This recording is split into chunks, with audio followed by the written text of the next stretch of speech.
Hi everyone, and welcome to our menopause event. I'm the operations manager for Edible Health. As the team's post-menopausal member, it seemed right that I should step from behind the scenes where I'm actually happiest and host this event. So if anyone has any questions, please do ask and we'll be happy to answer them. Joining me today is Katie Day. Katie is Director of RDPI and one of the UK's leading experts on menopause issues and the menopause in the workplace.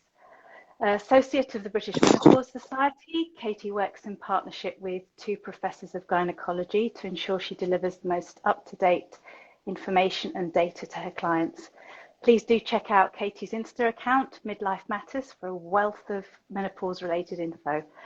Really honoured to welcome you, Katie. Thanks very much, Sasha. It's lovely to be here chatting with you. Thanks so much for inviting me. Perhaps we could start with a question of what is menopause and perimenopause. I think Davina McCall in her recent programme described it as the ugly little sister. Or the nasty little sister. I've forgotten that part of the programme. Yeah, that's a very good way to describe it. Yeah, and why does it happen to us? It's a natural part of life, as is puberty. So puberty and the menopause are the two things that are globally shared female experiences. Pregnancy and childbirth isn't, but puberty is a shared experience by every person. Obviously, everybody goes through puberty, but menopause is a natural part of our reproductive lifespan. So what the menopause actually is, well, first of all, it's one day, which takes a lot of women by surprise, and they look at me as though I'm talking complete rubbish. And I say, what do you mean? I've had this for years. What do you mean it's one day? But from a medical point of view, it's one day. So we're either perimenopausal, the menopause is a day, and then we're postmenopausal. So they're the three stages. And the reason it's a day is just the way to mark when officially, from a medical standpoint, menstruation has ended. So the word menopause comes from two Greek words, men meaning month and pausis, cessation. So the ending of the monthly. So, when we stop having periods. So when we haven't had a natural period for a period of 12 months, that is then deemed to be, we have had our last period and 12 months previously, and we have now hit the menopause, and then following on from that, we are postmenopausal. So the perimenopause is when most women will have the majority of the symptoms if they're going to have them. And that's why it's quite confusing, isn't Yes. it? Because effectively it's an after diagnosis. Yes, quite. So yeah. So you go from effectively being perimenopausal to postmenopausal. Yeah. So, with a day in between, dividing the two. Yeah. Yeah. And can you just sort of go through, what sort of symptoms women, everybody experience is different, but some of the sort of common symptoms, because most people just think of hot flashes, but there's so much more to it. There is. There's well over 36 documented potential symptoms, and that's an interesting word. Everybody talks about symptoms, but of course the menopause isn't a disease. So it's a natural phase of life that every woman, if she lives long enough, will go through. But symptoms is used as a common shorthand for the various experiences.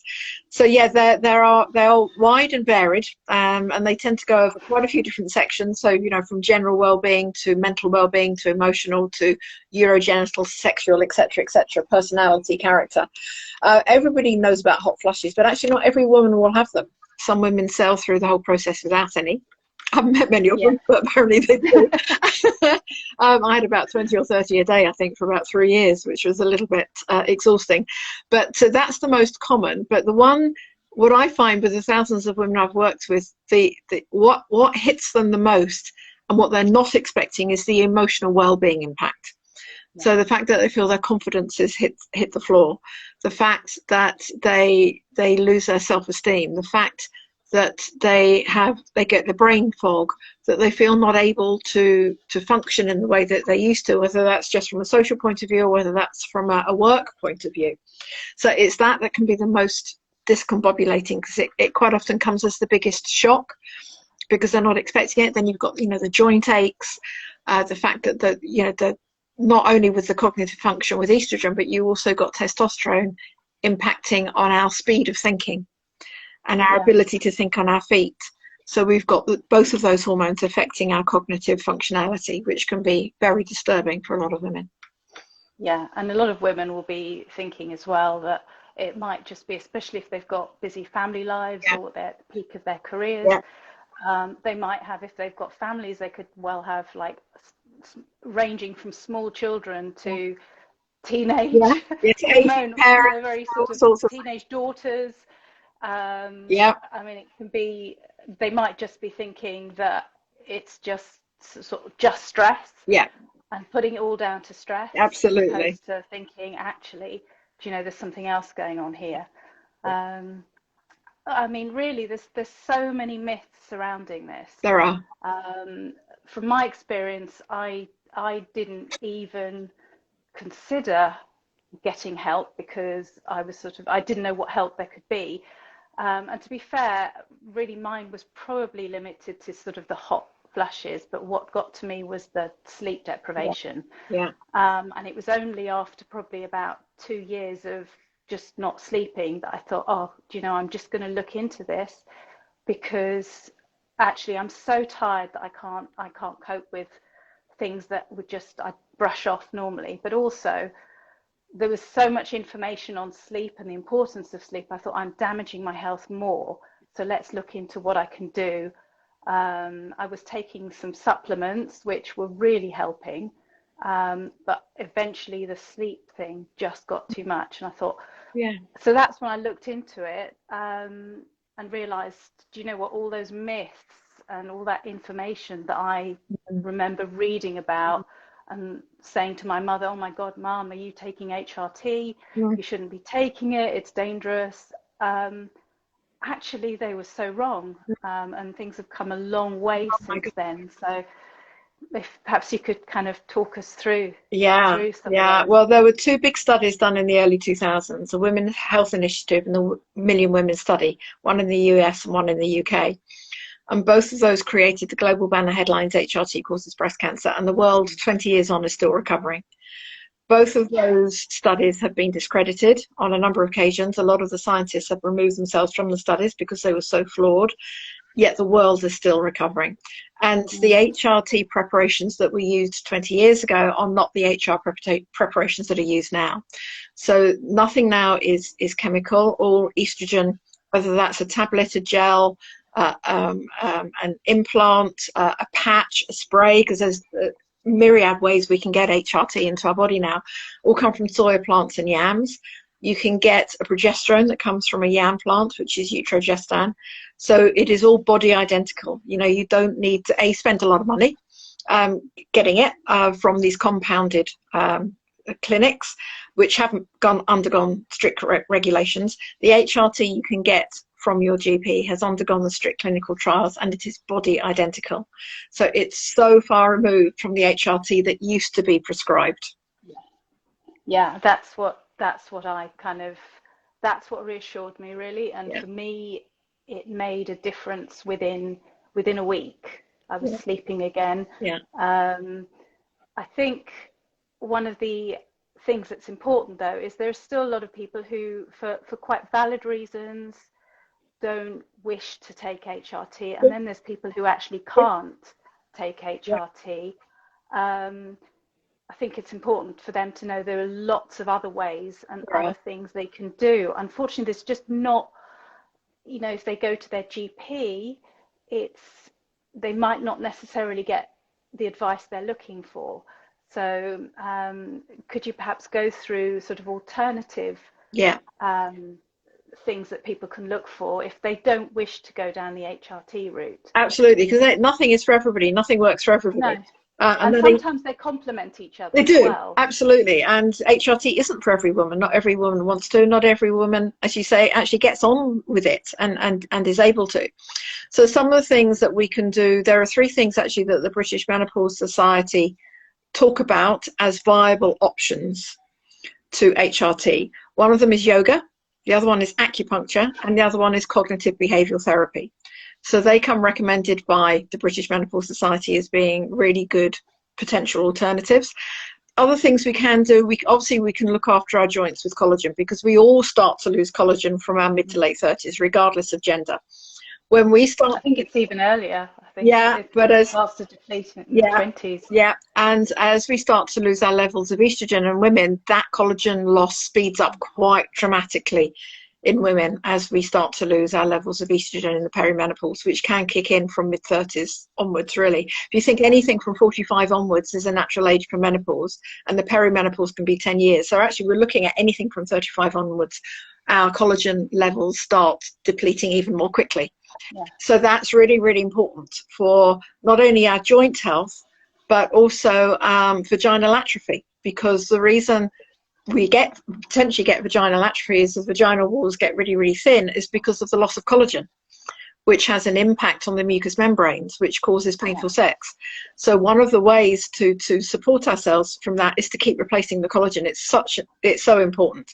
Magnesium can be very good for sleep. Take it before you go to bed rather than take it with perhaps other supplements in the morning, because it helps to prepare the body for rest and for sleep. So an Epsom salt bath or a magnesium supplement or something in the evening. Yeah, actually, I listened to a really good podcast on magnesium, and I think they said it's magnesium. I've just ordered some magnesium L-threonate, Right. because that helps with cognitive focus as well. Right.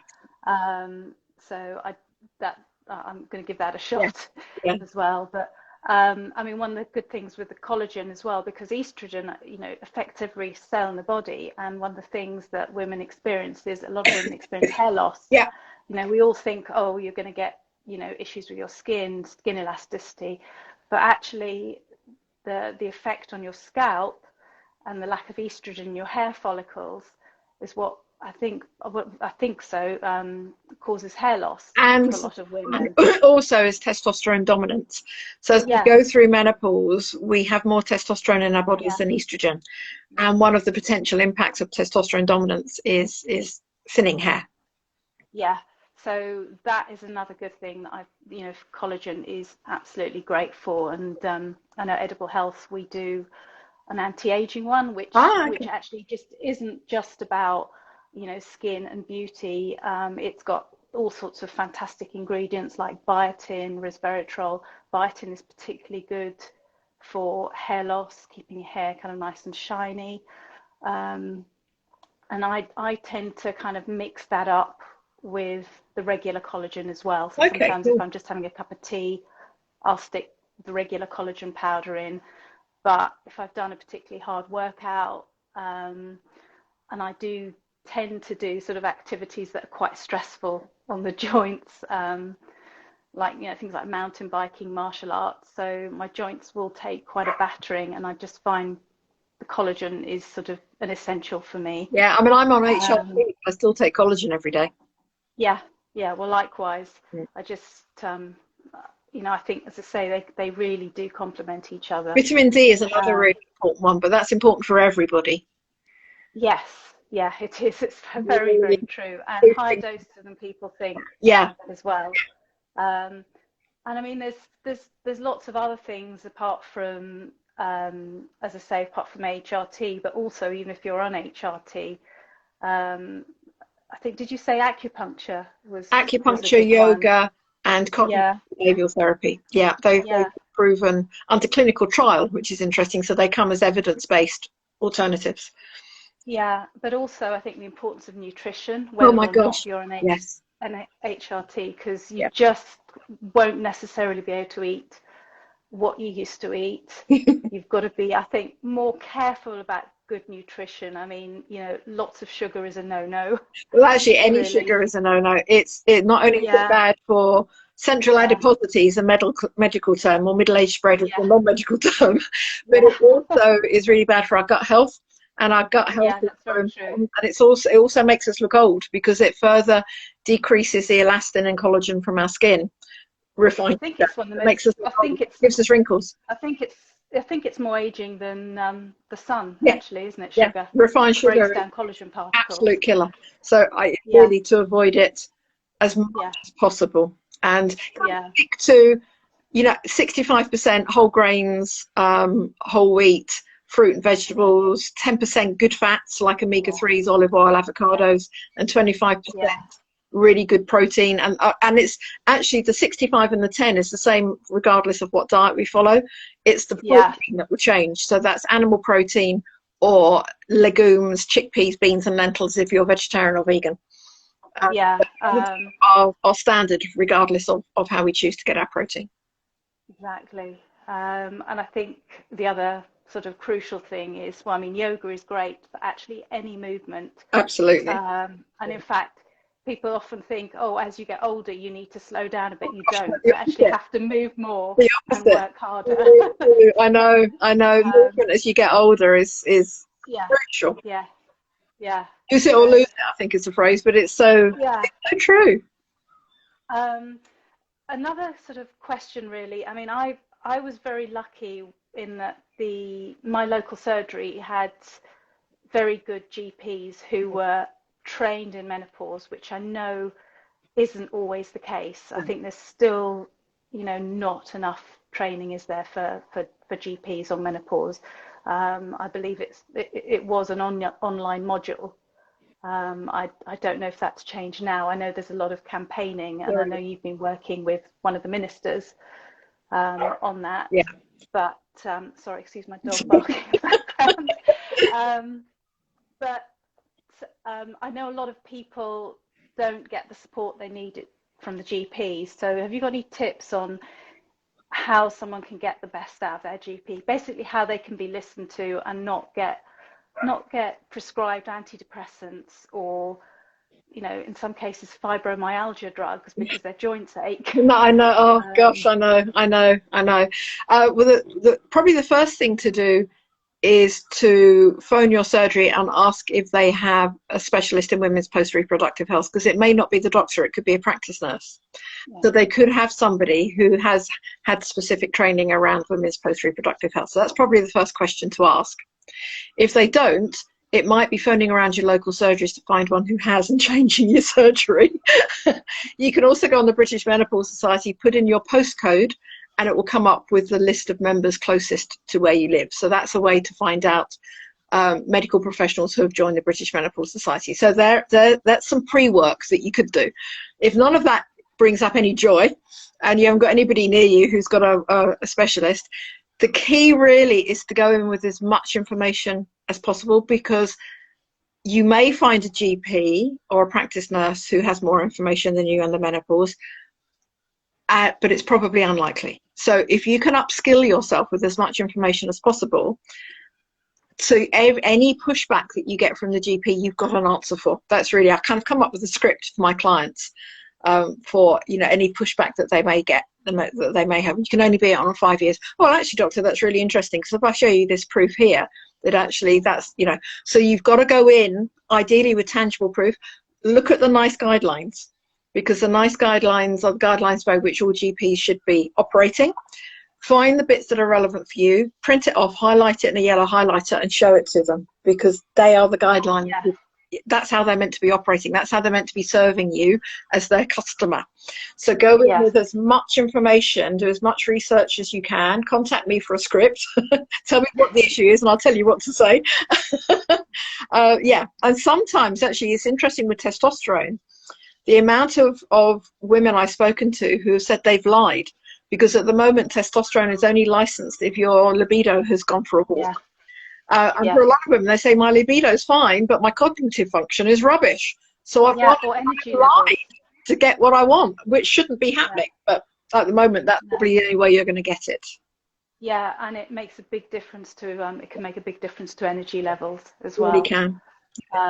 But I know there's sort of a lot of work going on to get it licensed, actually a proper product license, because I think at the moment it's only available on private prescription. Well, Androfem is only available on a private prescription, which is the only testosterone manufactured for women. You can get a male preparation on the NHS, but at the moment that's also down to your GP being willing to prescribe it and the local CCG allowing your GP to prescribe it. So there's two potential blocks there. Yeah, no. But work is happening to get it. We're chipping away at the rock face, and we'll get it eventually. Yeah, And I think, you know, taking notes into your GP as well. If you take some notes, so that, because it's very easy to get very flustered, Yes. especially, Yes. you know, if they seem like they know what they're talking about. It's quite easy if you've got notes to actually refer to those. And again, even if you don't want HRT, you might just want to be listened to. Absolutely. And have some other suggestions. Yep. And I think a good GP will be able to suggest some stuff to you. Yeah. You know, if you say, I can't take HRT, I don't wish to take HRT, can you recommend any CBT counsellors? I think, I mean, we could sort of delve much deeper into this. But, we could talk all night, really. I guess there's so much to explore, but we probably need to wrap this up now. Please do check out our website for all things collagen related. As I said, we've got a fantastic anti-aging collagen product, but we've also, you touched on the gut health. Gut health is crucial for all ages, but your gut does go through changes during menopause. We also do a digestive enzyme product, which is superb for all sorts of conditions. And again, I will take that most days. And we've got lots of useful FAQs, blog articles, including an article with Katie, an interview with Katie. And of course, please check out Katie's Midlife Matters Instagram. You're also on Facebook? Midlife Matters on Facebook, yeah, and LinkedIn. Were there any comments in that we need to look at, Sasha, before we go? Anybody asked a question that might need to be answered? I'm not sure, actually. This is my first Instagram live. So, yeah, brilliant. I just saw a few coming up, but I don't know how to access them because this is mine as well. So yeah. we will have a we will be able to save this video. Absolutely. So if anyone's commented, we will reply to your comments, if that's okay. I'll be happy to do that, and I'm sure Katie will. Are there any questions or anything? There's lots of there's lots of help out there now. We've just got to ask for it. Yeah. Thank you very much, Katie, and thank you everybody for watching. Brilliant. Bye. Bye.